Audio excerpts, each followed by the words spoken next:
Balik po tayo sa mga balita. Nagsimula na maghanda ang pamahalang lungsod ng Marikina para sa darating na La Nina.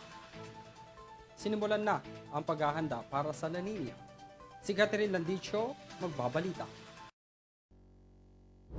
Kasalukuyan nagpapatuloy ang dredging operation sa Marikina River na siyang umapaw sa pananalasa ng Tropical Storm Ondoy noong 2009 kung saan itong naging dahilan ng pagbaha sa lungsod at mga katabing lugar.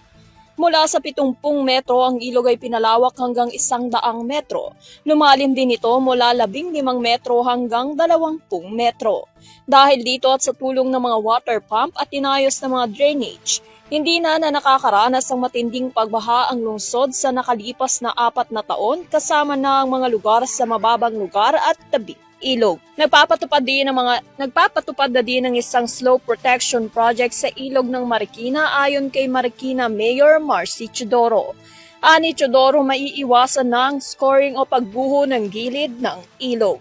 Batay sa Pag-asa, maaaring magsimula ang La Nina phenomenon sa pagitan ng Hunyo at Agosto. Ito ay nauugnay sa higit sa normal na mga kondisyon ng pag-ulan sa huling quarter at unang buwan ng susunod na taon.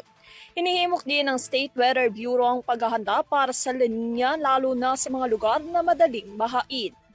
Para sa EuroTV News, Catherine Landicho, sumasaludo sa bawat Pilipino.